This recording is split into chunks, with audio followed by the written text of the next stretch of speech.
Welcome to the podcast, guys. Today we are joined by Nuno Silva, the founder of Atenai London, which is a pioneering personal care and a fragrance brand who has 20 plus years of experience in e-commerce. So in this episode, he's set to reveal lots of blueprints. So let's get started without further ado.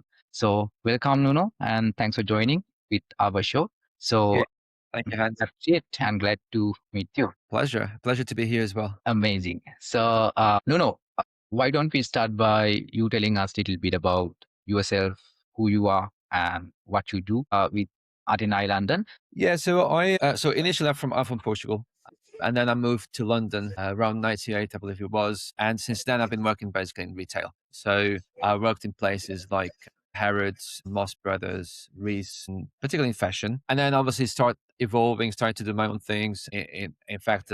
An e-commerce company as well. And then at some point, I always had in the back of my mind to start a kind of a fragrance brand. At the time, I really didn't know in what kind of market. So if I wanted to go just as a perfume or for it to kind of develop a little bit more into body care, home accessories, etc. So after kind of looking at the market, I kind of found a gap which I thought was missing in the market, and so Mhm. decided to start my own body care fragrance brand.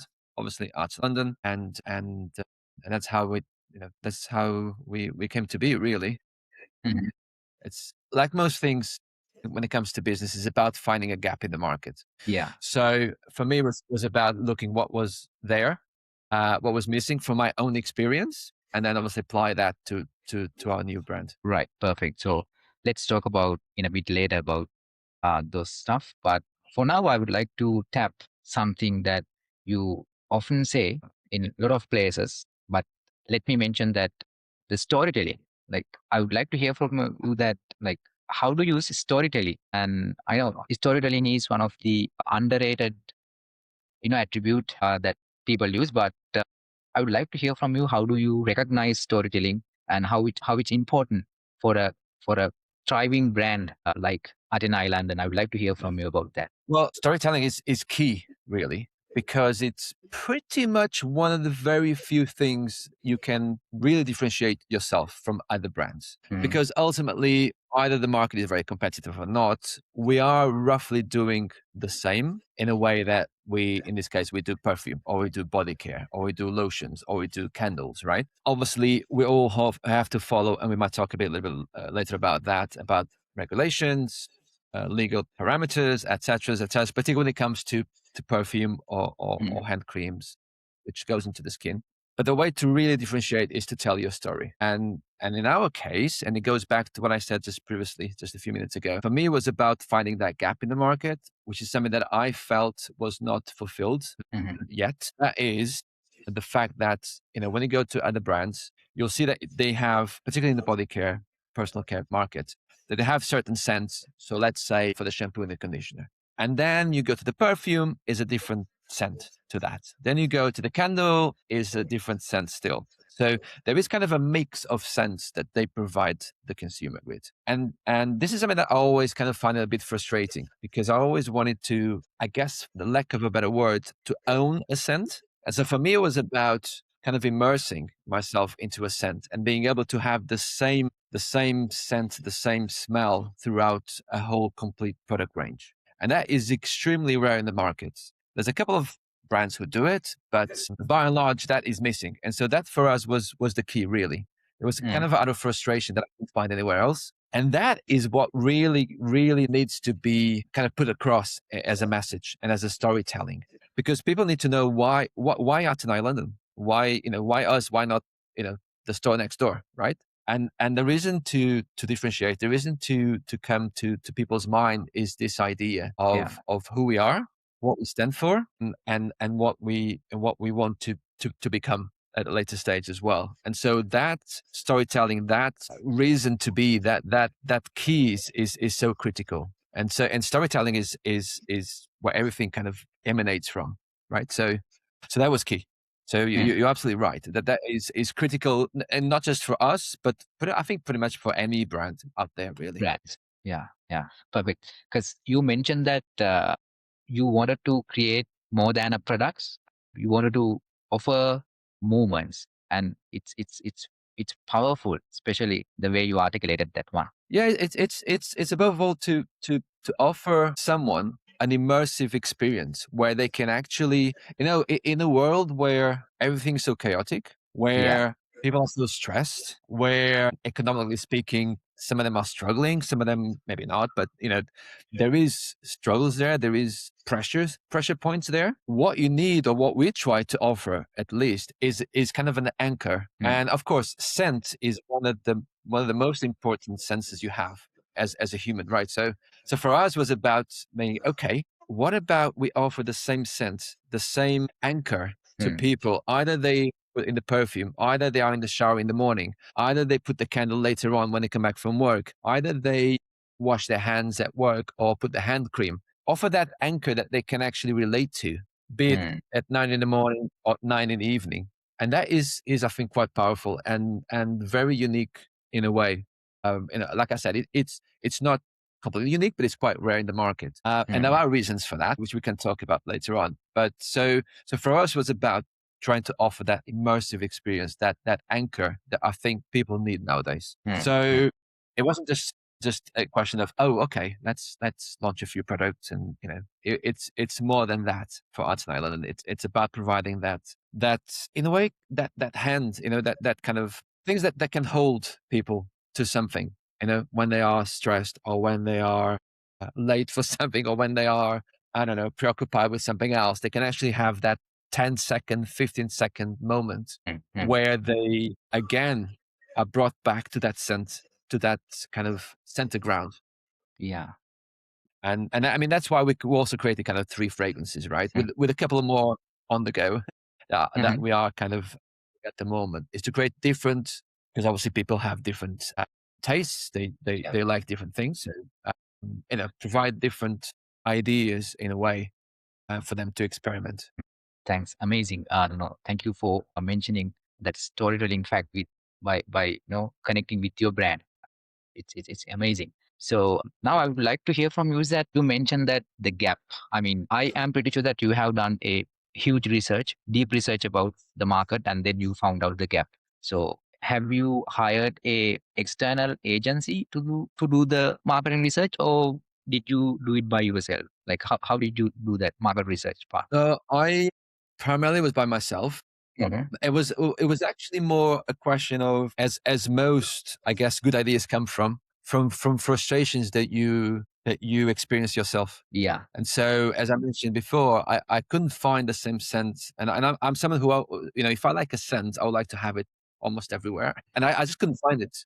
Mm, There was one or two brands who did maybe one or two scents, but it was quite glaring, the gap in the market. Of course, only later on I realized the reasons behind why it's so difficult.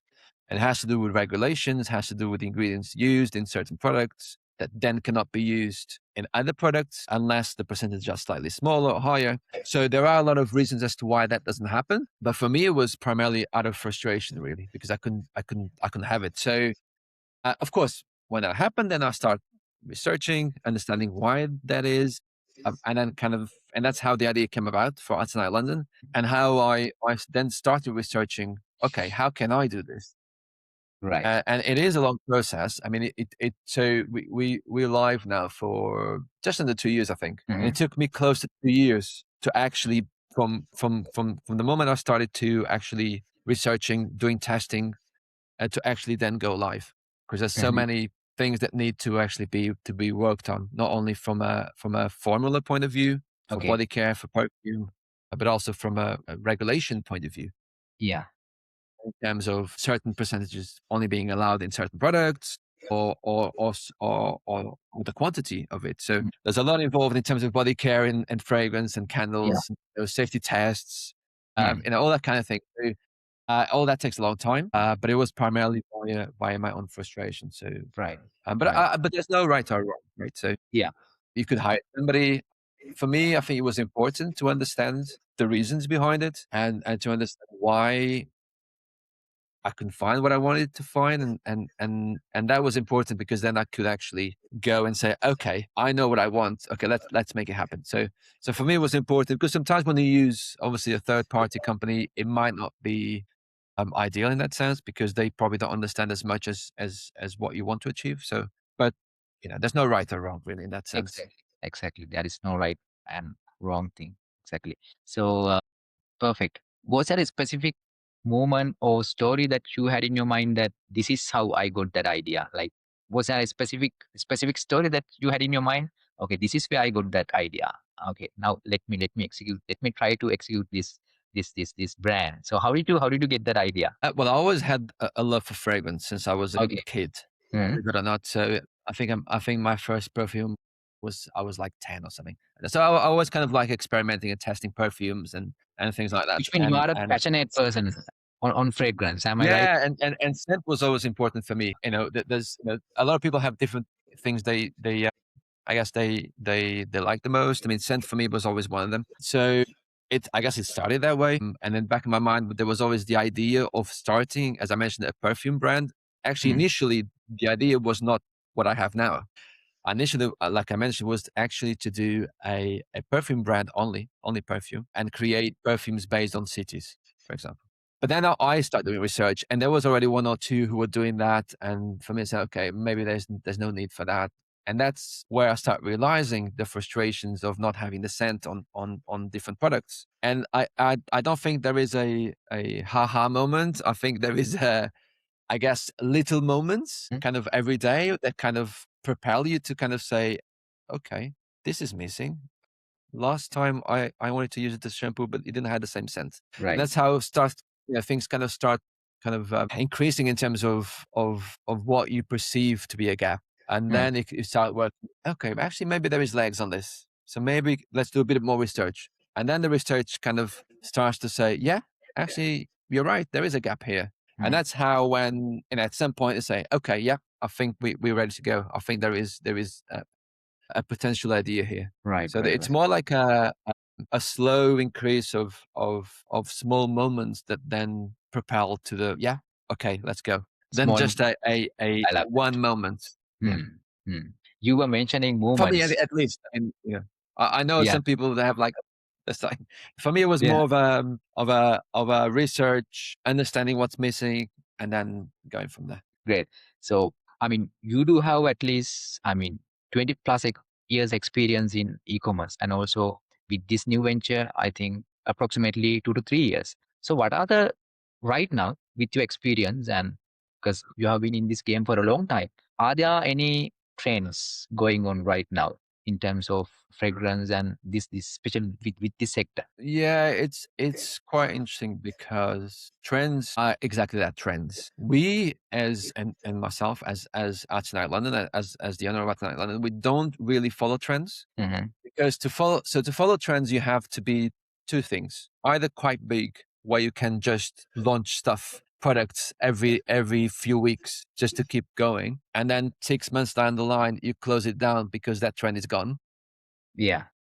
or you decide to actually no. What we want is some quality products. Be true to our beliefs and to who we are. And for us is actually quite consistent, which is about providing an immersive experience. Same scent on every single product range that can be scented, and just work on that basis. Obviously, have active ingredients that are efficient, good quality, and that actually work, and not go into small trends that 6 months down the line might be gone. So we really work differently in that sense, because we don't, or certainly I don't believe in just following a trend just for the sake of it. It would be too distracting for one, because you're Yeah. just following the next and the next one and the next one and the next one. So your core product kind of gets left behind in a way, and that's not what I want. Our core product is our brand, Yeah. really, because that's how really people get into us and continue to use our products, is by continuing that improvement every little time. Just try to improve a little bit the formula,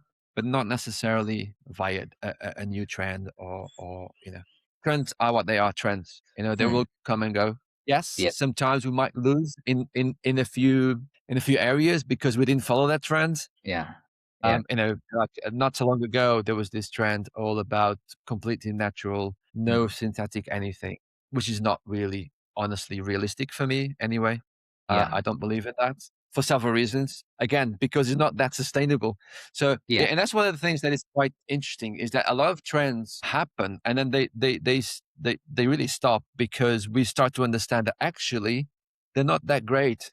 I mean, the idea behind it might be, but in practice is not.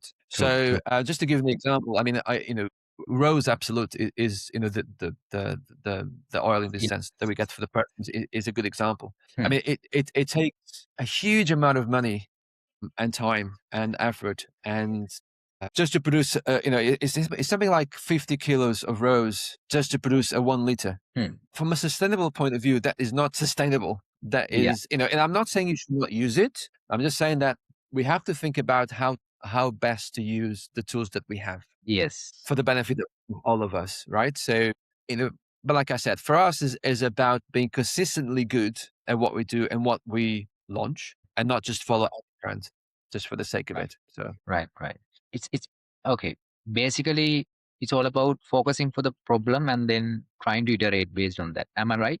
well, exactly. So, what we wanted to achieve primarily was to provide a set of products, so shampoo or conditioner or hand cream, Yeah. that you don't really need to use anything else. Hmm. So it has enough of active ingredients, for example. The formula is gentle enough that you can use it every day, for example. It has the ingredients necessary to nourish the skin. So it's products that will make a difference, but that you can use it on its own. Hmm. So it's not about, and again, another thing sometimes that you see brands that they launch 3, 4 products that are basically the same. They're just different, 1 or 2 little ingredients, which Yeah. in the scheme of things do not make a huge difference. Yes, if you have a very, very, very dry skin, maybe you need something specific. But for 95% of the population, that's really not needed. So instead of having to buy 3 or 4 different products, why not just buy one which is good? Yeah. It smells beautifully and Hmm. does what it says it does.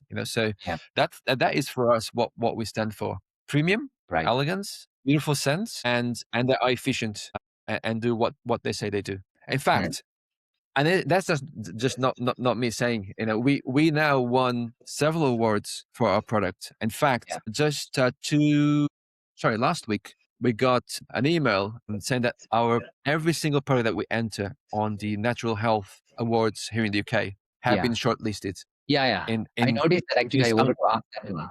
Yeah. So we can talk about so that. Yeah. So we know what we're doing is good, and so for us, it's important to really understand who we are, and it goes back to the same storytelling, the same reason for who we are, and Hmm. again, is to provide that anchor, that immersive experience for people to have, while providing obviously very good products. So that's who we are, and for us is about being consistent and not being distracted by Yeah. all these trends or a new ingredient that has been found. It Hmm. doesn't mean that in the future we might not do one or the other, but there must be a reason for it, right? And not Yeah. just follow trends. Perfect. So recently I noticed that one brand, I can't remember the brand actually, but what they do is that they have only one product, and I could remember the influencer. I think David Beckham or someone. So Oh, yeah, they have only one product, and they are going. I mean, they are all in one. Like they they they'll dive deeper and deeper, and then try to bring a great product to the audience. And they only have one product. They have a great infrastructures, you know, uh, from a sales and marketing perspective, they have amazing stuff, but they only have one product. And so they have been crushing really well in this time I because, mean, you're right. You don't need many products. I mean, yeah. we because we have 3 fragrances and we have body care and fragrance and candles. It ends up Mm, being at the moment we have 24 SKUs. So it's SKUs, so products, different products. So you know, but one product is enough. uh-huh. Yeah. If it does what people want, then that's.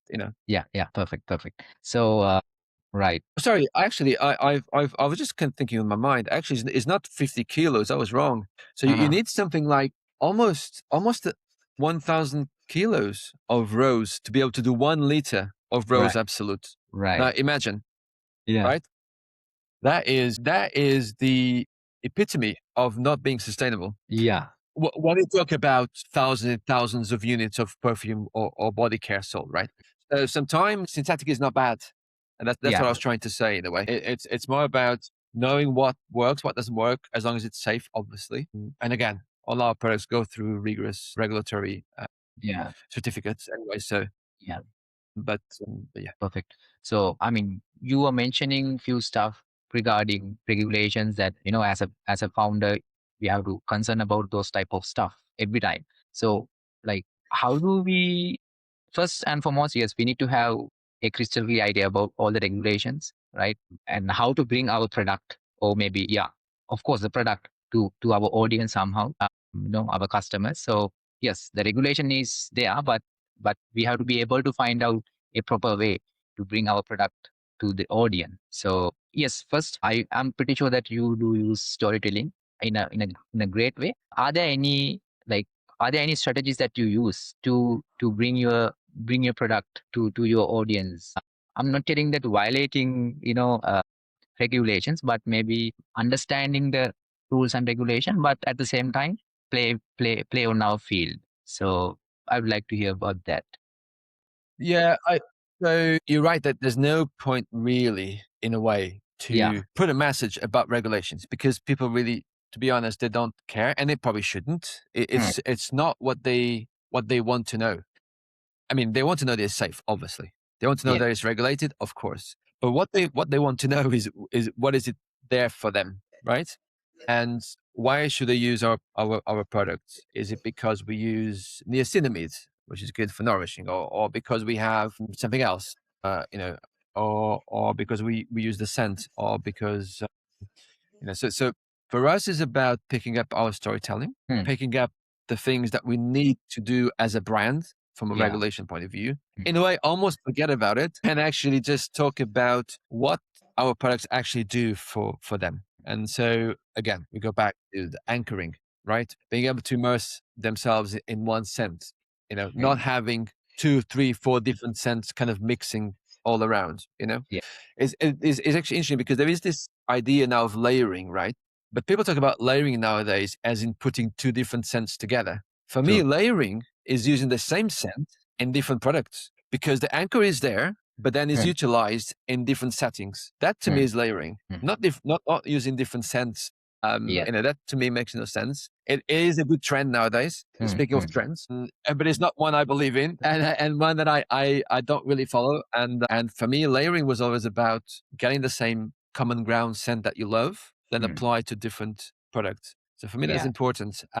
In terms of messaging, obviously nowadays changed a lot. 20 years ago was all about retail, physical stores. Nowadays, physical stores are important, but more as an experience, Yeah. not necessarily as a way to engage too much with the consumer. For that, I Hmm. think social media is key nowadays. You obviously have the Instagrams, you have the Facebooks, you have the TikToks, and so that's where the key message goes to nowadays. But also key distribution partners. So that's the other kind of part of it. So you don't live as a brand only on social media. Yeah. You need physical stores, you need products in people's hands, right? So obviously influencers, for example, it's one way. The other way is to get into stores via distribution. And that's why distribution for a brand like ours is so important because it does open doors to different consumers, different countries, different Yeah. locations, different tastes, really. And so that kind of opens up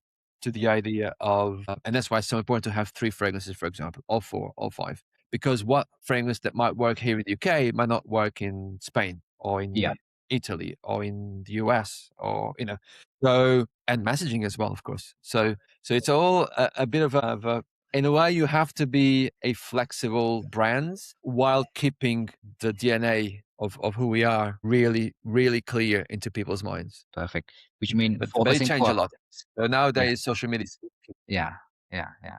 Okay, okay, perfect. So, all right. So I wanted to tap this one as well, specifically bringing our product from marketing and sales perspective, like especially with your current venture at an London. What have been the biggest challenges involving the business like last 12 months? Maybe bringing the product to the audience, whatever. well. The main issues really are time frames, cash flow, because Hmm. in the market that we are in. everything takes a long time. So just to give you an example, we got now 2 distribution deals in Europe, one with the DACH region, which is basically Germany, Austria, and Switzerland, one with the Benelux, Belgium, Luxembourg, a little bit of the Netherlands as well. And but that takes 6 months, 7 months, 8 months to negotiate, to sign, to get to the details of how many units, pricing. So while that happens, you still need to live as a brand, right? So you need to make sales. We also went to QVC, for example, which is obviously a TV channel. So for the main really issues with brands that are kind of starting up are cash flow, Yeah. production, because again, it takes or can take quite a long time to manufacture products, and of course, being able to negotiate and agree on deals with Right. distributions, with retailers, with TV channels. So it's kind of a combination of several things. Mm. Mm. Financial, Yeah. marketing, because your Right. marketing has to work. Yeah. But then marketing costs a lot of money. So it's and at the same time, you have to manufacture. It's a lot of plates in one's hand, but it's what it has. It's what it has to happen. It's an evolution, right? So you need to go through stages, and that's the stage we are in. We start to come out of it, but it is stages, and so every business goes through them. Yeah, perfect. Exactly. I solely agree with that. Right. So I'm pretty much sure that with this one, because anybody who is listening this podcast who are about to start a new, e-commerce brand, with the next question and with the next answer that you're gonna give, would be an eye opening for everybody. So no, if you had a time, let's assume you have a time machine. If you can go back to your beginning, maybe to your company called Atenai London, what are some things that you might change, especially with your current experience? Yeah, I that's a very difficult question to answer because certain aspects of it that Mm. you might look now and say, "Oh, we should have done differently." Yeah. You had to do them that way at the time because you Mm. either didn't have the money to do it differently. So, give you an example. Most of manufacturers in the UK, well, not just in the UK, everywhere really, they have minimum order quantities per SKU. So, I guess potentially I could have done 1 cent less, maybe. So that would have freed up a lot more money to do other things with the tool we had, for example. But then again, I know that I got into a retailer because we had 3 fragrances. So we were able to offer a more complete range to consumers, where the retailer, if we only had 1, maybe we wouldn't have been accepted, for example. Mm. So but again, as I mentioned, it goes through stages, right? So, for example, would it be nice to have a manufacturer that we know the communication or the way of doing things or the way they prepare the formula, or is it better than what I have now? Maybe, but then I would have needed to have the finances to be able to do 5,000 units per SKU, not 500, right? Mm. Mm. So certain things are difficult to answer or to change, even if I went back, Yeah. unless, of course, I would have more money, right? Mm. So certain things are just again done at the stage you're in. I would say probably do 2 cents instead of 3. That Mhm. probably would have given me a little bit more cash flow to play with, maybe, or even just 1 cent, even with still 10 products, but just 1 cent. Yeah. But then again, Um, that would have been the case, I probably wouldn't have gotten into QVC shopping Mm. channel, for example. Wow. So, is it something I would have done differently? Maybe, but as with most, as you will hear, I think from most business owners or founders, a lot of things could have done differently, but not necessarily right or wrong here. I think Right. it's by and large to do with how we are at the stage you are in, Mm. and you Mm. just have to adjust accordingly. Yeah. You know, it's at this stage, it's most things will go wrong. It's just the question Yeah. of hopefully not many, Mm. and the ones that do are easily fixed. That's kind of what we hope for. Mm. And Mm. and you as a brand will also evolve. I mean, I've Yeah. changed my packaging now twice, and will change further probably in January Mm. 2027, just because we're also evolving. Yeah. And so the market is different, the way the brand is perceived differently, and so we might be going into for example, a five-star hotel. If that's the case, then we have to start assessing it. Okay, does it work? Does not work what we have at the moment, and adjust accordingly. So things Yeah. evolve. If you look at brands that are now 20 years old, when they started, it's completely different than what they are now. Yeah. And I Yeah. think the mistake actually founders do is that they resist that change. They resist that evolution Mm, mm, because they just want to be kept as they started. And that mm. is, if you really want to to to create something that will become eventually bigger, there will be an evolution. So you Yeah. have to adjust accordingly. Mm, mm. The core is the same, Yeah. but the surrounding is different because then you have to start dealing with the different distributors, with different manufacturers, with different packaging, Yeah. because they will also be giving, back and forth in terms of what works, what doesn't work. Right. So same with scents. I mean, scents do change. I mean, if you bought a Chanel number 5 30 years ago, it is slightly different than what it is now for different reasons. So overall, is you might not notice big differences, but the ingredients would have changed Mm, mm. because from a regulation point of view, back to the same potential. And I don't know Chanel exactly, but you can apply that to almost any perfume. Certain ingredients that were used 30, 40, 50 years ago, you cannot use them now, or you Yeah. can use them in a lot lower percentage. And that's where synthetic comes along, for example, or that's where reformulations come along. Yeah. So it's about, I guess the big takeaway here for founders of for people wanting to start business is there will be evolution. There will be adjustments. Don't be kind of scared of it because at the end of the day, it needs to happen, and you will grow with it as well. Mm, mm. So it's important to keep that in mind. Perfect. I was reminded two stories, Nokia and BlackBerry. I think they resisted to change, but unfortunately they missed their market then ultimately. So I mean that's an amazing point. So yeah, so about especially that mention in that fact, because we want to focus for the present moment. I mean that's what you mentioned thoroughly, am I right? Present, focus for the present moment, and then Yeah, and I mean, you don't know it better either. I mean, yeah. if you're like me, I wasn't from the cosmetic market. I loved it, but I'm not from the inside, Mm, So you come with a different perspective. Then you start working with manufacturers, you start understanding certain things of how certain things work, which you weren't aware of. You start working with different suppliers, so you will invariably grow as the brand grows, and you mm, have to adjust. You have to, as I mentioned, keep the core, but there's an evolution there that you have to keep going, and I actually find that quite exciting, to be honest. Because you don't get stuck in the same thing. You keep the same reason to be, but you evolve into something that I think will be better, right? yeah. So for me, it's about that, really. Great, great. So let's talk about that award. I think I recently read your LinkedIn post that you guys have been nominated for that particular award. So could you please talk about that as well? So yeah. Yeah, and it's not this year, last year as well. We from day one, I decided that I wanted to put my products across to awards and in a way understand what judges, what people, consumers think about it, right? So for me, it wasn't so much the award itself, it's more about the idea of having someone else who's in the market, in this case, or who's in the sector, to actually look at the product and say, yeah, they're good actually, or yeah, it's okay.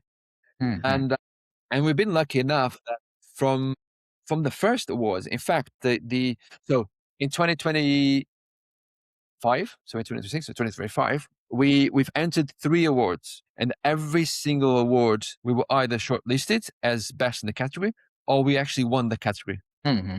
for the best for the best product in that category. So Right, we got right. best shampoo for the Sanctuary range, for example. And this year we was the same. We would say, okay, we've done it last year. Let's continue because we want to keep pushing ourselves as well.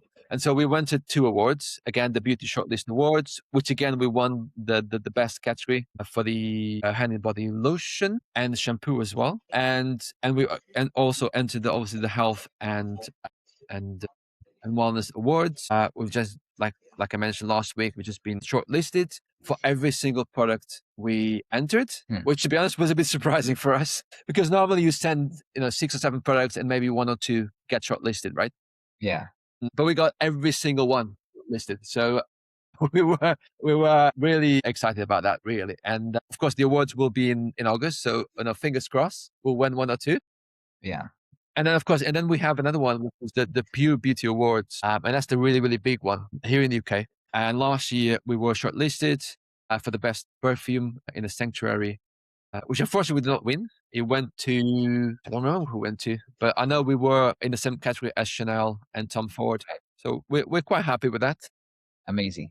Actually, And and we, yeah, please go ahead. Yeah. sorry, go on. No, continue. No, I was just mentioning that we're quite happy with that, and obviously we entered this year as well, so we're just waiting. I think the short list. I think we find out probably around September time. I think Right. because the awards is in October. So, but we are excited about that. Amazing. Actually, the point that I wanted to mention here is that like most people too obsessed on awards. Of course, it's important for our credibility and to build the awareness. But you mentioned an amazing point that to validate our product and also get feedback. And I love that point of view. I think this is something that everybody should conquer when we bring our brand to any particular ceremony. And thanks for mentioning that. Yeah, and I think obviously in our market we have specific awards. I think most, probably not most, but a lot of markets and sectors will have their own awards. So I wouldn't be afraid of participating in them and entering. It's always good, even if you don't win, Yeah. just for the fact that you are either receiving feedback Yes. or kind of pitching yourself against other brands in the market. I think it's good, and Good. in a way kind of pushes you because you want to do well, of course. Yeah. So you want to present good products, but for us, it was about, in a way, a validation that what we're doing is right and is good, and the products are good. Of course, it is good, of course, for marketing purposes Yeah. and for retailers who might get our stock as well. It's good for them to say, "Hey, we have Atenai Yeah. London who won this award, this, and this."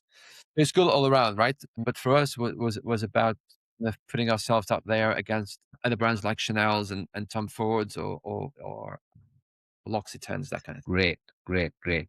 Perfect. So we had a great questions and great answers. So appreciate for your time. So what do you think about the conversation? Did you No, thank enjoy? you. Yeah. Did you enjoy? What do you think? I think it's important. Yeah. I think it's important to get these conversations, to get these ideas out there, to have other people interact with it as well. Leave comments, ask questions. I'm always happy to try and give my own input into these things and my own ideas behind it. And sometimes I have my own strong ideas. Sometimes I'm quite flexible, but I for us, Atenai was all about being true to who we are, and for us is about creating products that people can immerse themselves, people can anchor themselves in such a chaotic world, right? So go back to the Yeah. beginning Yeah. and be able to really have something they can have as a common ground, and they can actually really kind of in a way calm themselves in a way and center themselves every now Right. and then because things like body care, obviously we can talk about shampoos, but it can be just applying hand cream for 10 seconds. Yes. Can be just, doing it, washing your hands for, again, 10 seconds, 15 seconds. And that scent kind of brings, again, senses, scent is one of the most important senses as a human. So it's to bring that common centered ground into your lives while everything else around happens, so yeah. Great. So fine, So before we end the conversation, so I would like to hear from you that like anybody who wants to connect with you and anybody who want to check out your, the online store, where they can go. Could you please mention?